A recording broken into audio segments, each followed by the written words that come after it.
And now, all the way from America, it's time for the Tea Party Power Hour with everyone's favourite Yank, Mark Gillar.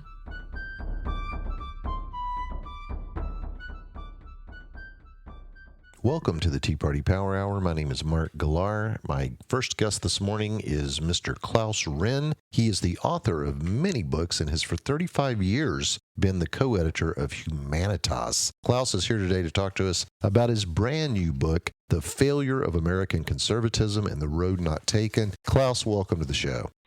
Pleasure to be with you. Now, I have to admit, the title of the book is a bit depressing. The Failure of American Conservatism. Has American conservatism really failed, and if so, how? Well, nothing ever fails absolutely. There's always a chance for a comeback. But by its own standards of success, the so-called American conservative movement has failed. To give you a few specifics, conservative movement that started to emerge in earnest in the early 1950s, wanted to stop the growth of the Leviathan state, as it was called. Totalitarianism had been defeated in Germany, and it was in a standoff in Russia, but in the United States, there was also a sort of progressive mentality that was producing great growth of the central state. And conservatives opposed that general trend. They were also interested in economics, very interested in economics, and they wanted fiscal discipline and free markets. They represented what they considered a Western civilization, which was being undermined, and because it was being undermined, American constitutional liberties were also being undermined. So if you take just those issues, you can see that conservatism has failed. Whether it is entirely to blame for it, it has failed certainly with regard to the Leviathan state. The central state in the United States is larger than ever.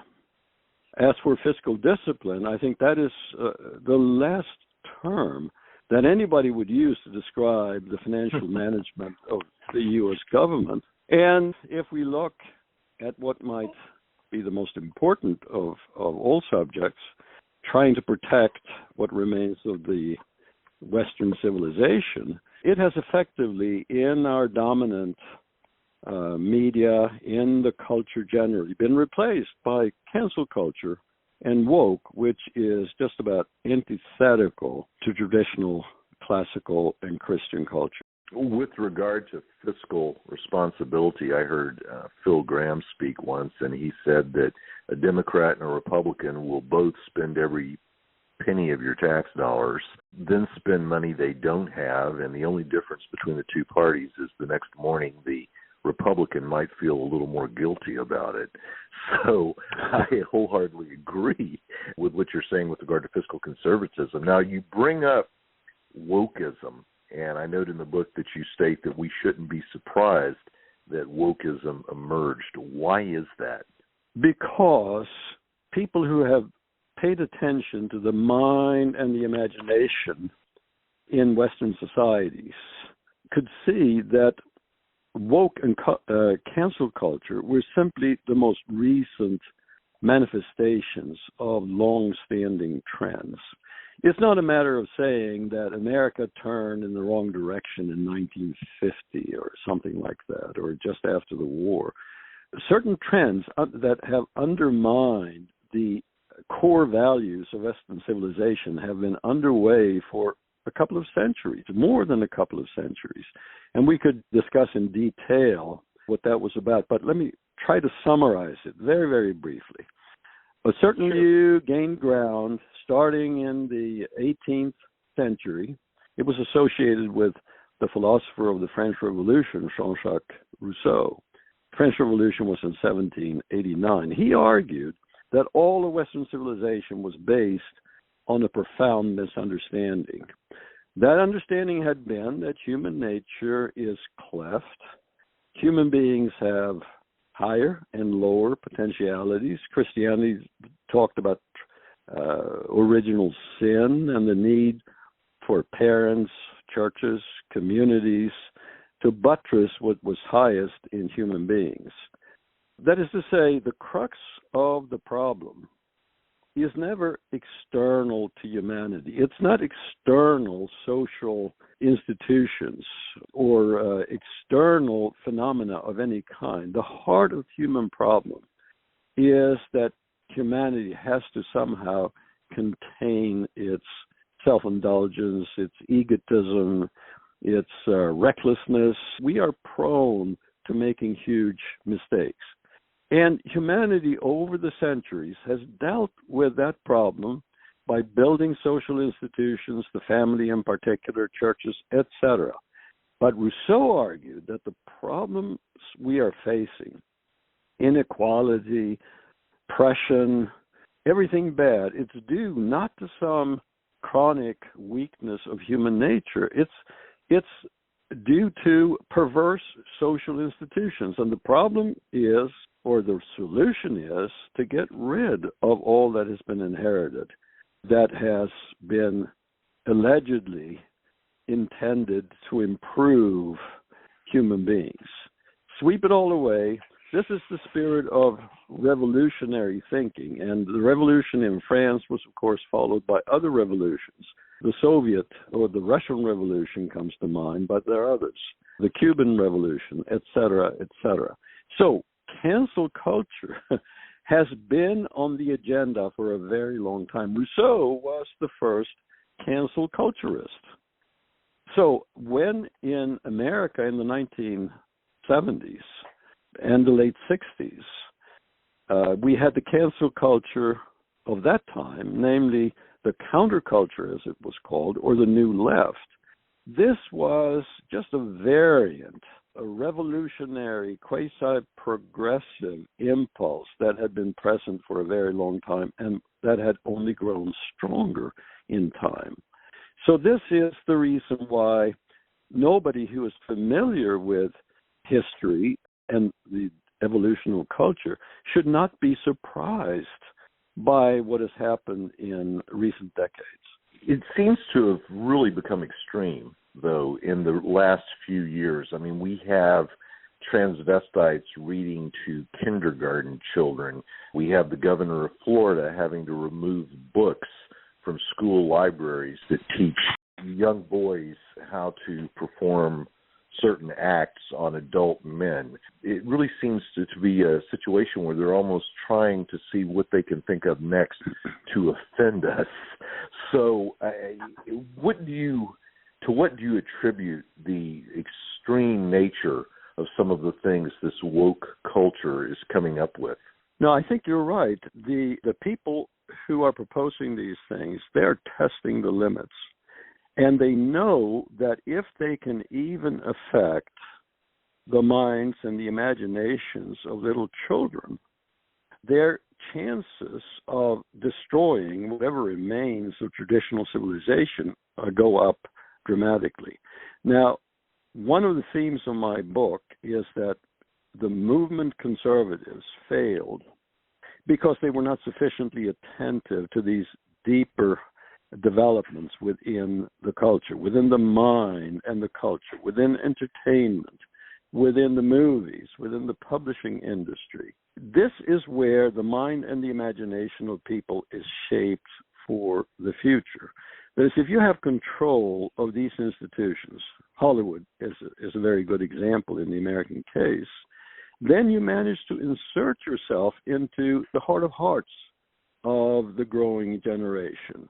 They start to view the world the way the movie makers view the world. They start humming certain tunes and reciting certain lyrics. They are on board with something that is rather subtle and still very powerful. The failure of American conservatism was that despite some very sound and promising beginnings in the 1950s, the conservative movement became preoccupied with politics and more or less ignored the necessity of trying to transform the culture in the broad sense. We could talk more about what this culture is, but the culture is generally that which gives most people their sense of reality, their sense of what is noble and desirable and what is threatening and evil. If you have control of the mind and the imagination, you have control over the long-term direction of society, including politics. So when movement conservatives stand there like a deer in headlights observing cancel culture, it's because they have failed to put their finger on the pulse and been virtually obsessed with politics. Now, I've been a professor of politics for about 50 years, and so I'm not arguing that politics is unimportant. Of course, it can be crucially important, especially in an emergency situation. But even politics is downstream from culture, as I like to put it. If a certain view of reality has been spread throughout academia, spread to all future teachers and all future journalists and professors and movie makers and so on, that mentality is going to dominate even politics in the long run. Looking back on things, and hindsight's of course always 20/20, but looking back on things, what could conservatives have done to prevent this from happening, and what can we do going forward to try to correct this? I have to refer here to a famous quasi-Marxist thinker, Italian, by the name of Antonio Gramsci.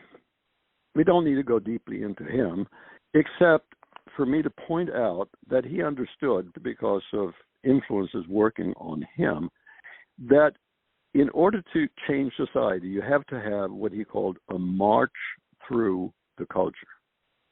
Leftists understood this, that politics is likely to follow whatever has been achieved by way of changing people's sense of reality in the culture.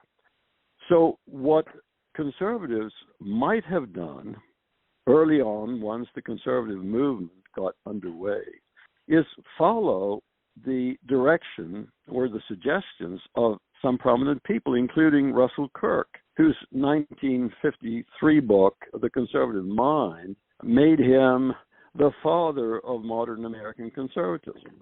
Now, interestingly, he was one to be very sensitive to the influence of the culture, the influence of history, of ideas, the arts, and he wrote many things to show that an important factor if society is to remain healthy is what he called the moral imagination. Now, we don't have the time to go into what that means, but what he was onto, because he was profoundly influenced by a Harvard professor by the name of Irving Babbitt, is that the imagination tends to run our lives. That is, what we imagine as satisfying and elevating, and not what we imagine as scary and to be avoided, sets the tone in our lives and predisposes us to favor this, that, or the other way of living, or this, that, or the other way of voting in politics. So, unfortunately, in the 1950s already, this pseudo-pragmatism that politics is everything more or less took over. Conservatism might have poured all of its, or most of its energies into trying to salvage the culture. They didn't, partly because of one person by the name of William F. Buckley Jr. He started his magazine, National Review, in 1955. It was in many ways an intellectual magazine, a very, I would say, stimulating magazine. But it was clear that although the magazine had many prominent intellectuals connected to it, the whole point seemed to Buckley to be to prepare the ground for political victories. He was even himself attracted to politics. He ran for mayor of New York City. Now, the National Review Circle pretty much laid the groundwork for the Goldwater for President movement in 1964. That failed, of course, but then came the period of Ronald Reagan, and he won great victories. And then the movement conservatives said, oh, conservatism has triumphed. I was very much alive at the time, and I shook my head inwardly because I knew that while Reagan was winning these political victories, America's culture was headed in a completely different direction. Reagan's victories were a kind of fallback to an earlier era, a temporary resurgence of more traditional views. But the time would come when the so-called progressive, revolutionary, liberationist sentiment would expand in academia and elsewhere and transform everything else. We will be right back with Clais Ryn, the author of The Failure of American Conservatism and the Road Not Taken, right after we do a little business with America.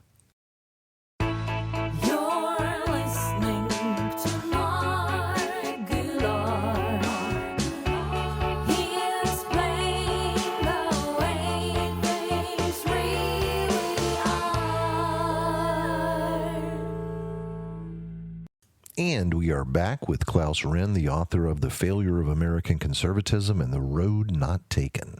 If you can, give me some hope for the future in terms of what conservatives can do moving forward. I mean, looking at the situation, we have lost control of the media, and I don't know that we ever had it, but lost control of academia. We've lost the younger generation. A lot of people would say, should we just throw our hands up, or what can we do moving forward? No, absolutely forward? not. Absolutely not. There's much to be done. And the larger question is, how can the culture be turned back from the abyss? I mean, the state of America's culture now is atrocious. But having a march through the culture is a matter for the generations. But we all have opportunities where we happen to be. If you are an academic, you try to sort things out intellectually. If you're a parent, you see to it that you oppose what you regard as atrocious in what's happening to your children.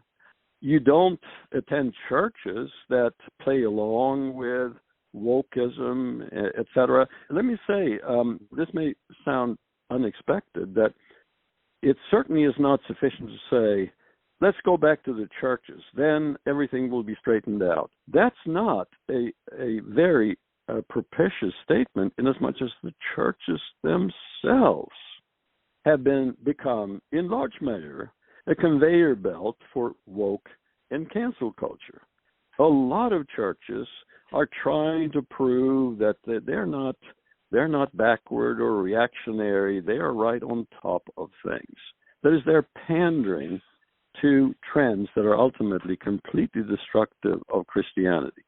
Another thing that parents should consider is to break out of this mentality that if only we could get our child into Harvard, Stanford, Duke, whatever, they will be successful in their lives. This is sending them to institutions that, while they have them under their control, will help to transform their minds, possibly destroy their lives. And why are people going to Disney World? Why in the world do they collaborate with what is going on down there? I guess there's also the California side of it.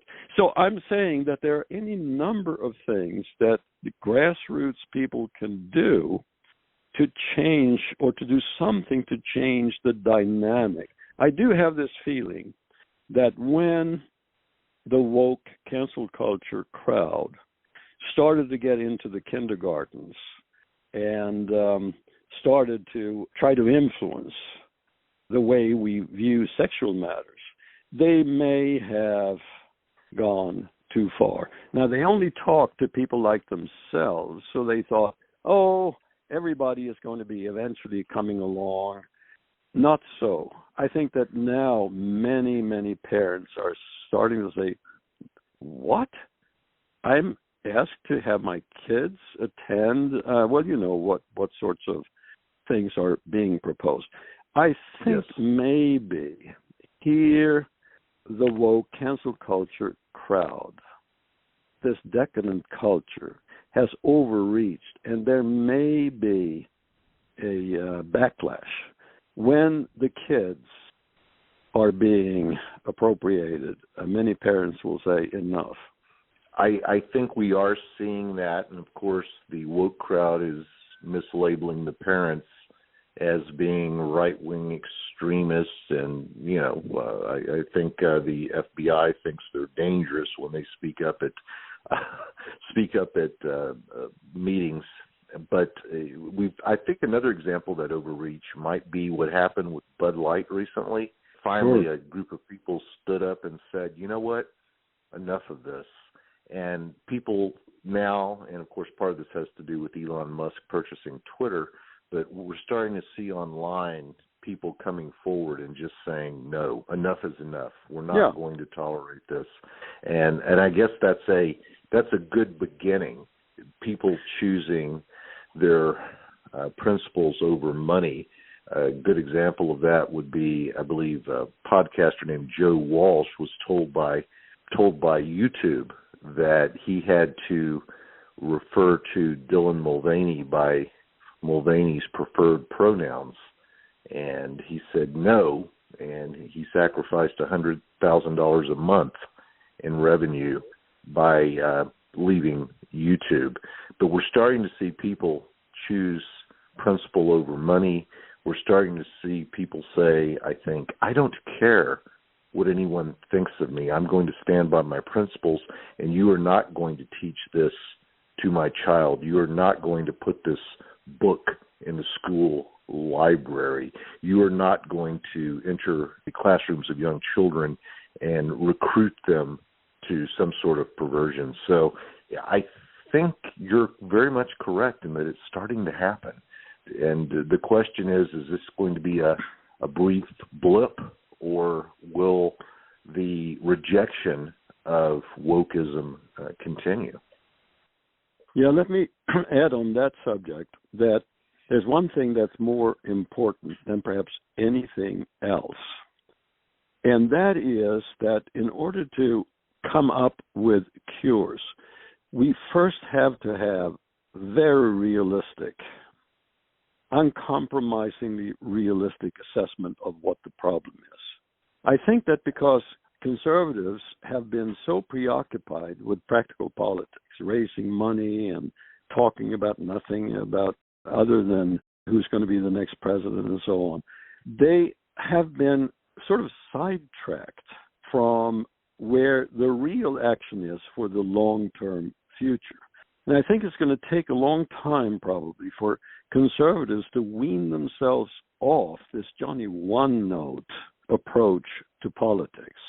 What is most deeply wrong with American society and Western society in general is a rotting culture, a decadent, rotting culture. And you cannot hope to deal with it effectively by purely political means. You have to think about the nature of the problem, and it would be very foolish to think that you could make up for the neglect of the culture in the last 60, 70 years by having a smashing electoral victory. That's not the way of the world. So uncompromising realism, I think, ought to be the guiding light for people who are attempting to set things right. As I'm listening to you speak, in my mind, I'm going through all the things that this counterculture has taken over. Call it wokeism, call it whatever you want. But I feel like, it's destroyed the Boy Scouts, the Girl Scouts, female sports, college sports, professional sports. Anything it touches, it seems to destroy. And I, again, think that we're going to have people rise up and just say, no, we're not going to put up with it anymore.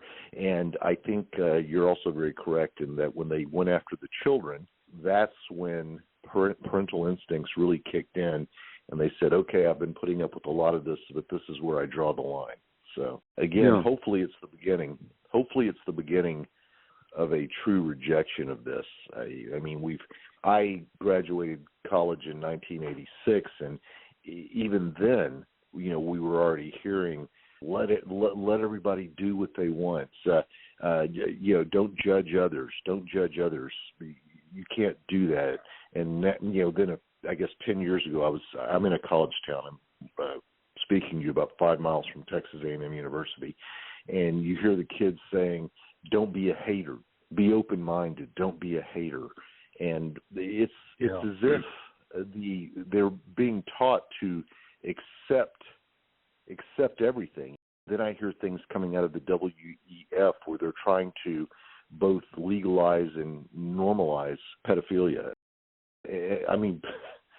I never in my life thought I would hear people start referring to child molesters as minor attracted persons, to have a euphemism or to soften it. Yeah, and think about crazy. There's another dimension of the problems we're facing, and that is that we are being asked to avoid reality, to look away from our problems.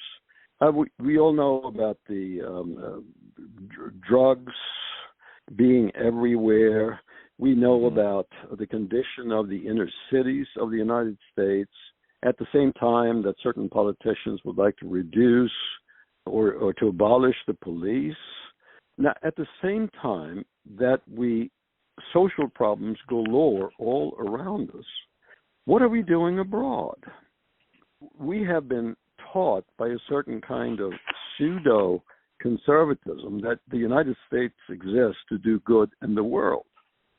And with that as our inspiration, we attacked Iraq and we went into Afghanistan, and now we are very, very deeply involved in the war in Ukraine. And I wonder, why is it that we're not spending the same amount of energy thinking about what looks more and more in the United States like a failed state? Now, this is something we used to talk about other states. They don't have a functioning justice system. They are fiscally irresponsible. They can't maintain law and order. Well, that's the United States.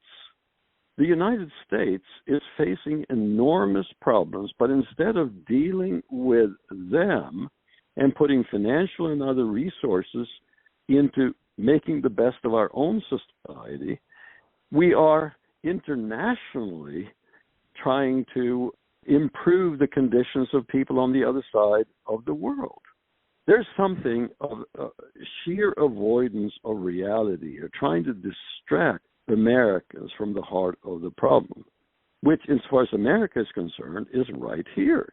I think you're absolutely right. Now, when it comes to all the foreign aid being delivered, we can look as far as Hunter and Joe Biden receiving $5 million bribes from Ukraine, and that's just the tip of the iceberg in terms of the money that we've seen that they received from Ukraine. And of course, here we are putting, depending on which estimate you believe, anywhere from $100 to $150 billion into Ukraine. And we've also seen with a lot of foreign aid that gets returned to the politicians who voted for it through jobs for their children and other relatives. So do we need to start bribing our own politicians to keep the money at home? I think that's already happening. We're living not in the traditional United States with its constitutional regime. We're living increasingly in a plutocratic banana republic, which has prominent features of a police state. Now here, let me mention something that I haven't touched upon, namely that many of the people who have caused problems, not least the forever wars, are people who have spoken in the name of conservatism. They have been neoconservative, which is something very, very different from a traditional believer in the American constitutional system. The American constitutional system put limits on power and recognized the limits of politics. The neoconservative approach has been radically different and has encourage people, try to inspire them to go crusading in the rest of the world, starting with the Middle East. And this has been, and of course they have, through the Patriot Act and other things, intruded heavily into the traditional freedoms and liberties of America. There's a huge amount of confusion within the so-called conservative ranks, and this needs to be sorted out in order for America to correct its course. The one Republican president that we've had that seems not to agree with that and doesn't believe we need to be the world's policeman is Donald Trump. Is that one of the reasons there's so much opposition to Donald Trump, even within his own party? Oh, well, of course it is. And I think the origin of the very strong opposition to Donald Trump, it came from neoconservatives who didn't like the sound of this America First at all, because they were deeply committed to America as pioneering democracy or freedom around the world. People signed, among the people who signed lists to show that they were opposed to Donald Trump, were most of them prominent neoconservatives. At the same time, I should add that Donald Trump was very contradictory in his appointments. That is, he said America first, he opposed the forever wars, but then he appointed a number of people who were not aligned with him on that score at all. I mean, national security advisors and Secretary of State Mike Pompeo, for example, he was not on board with this.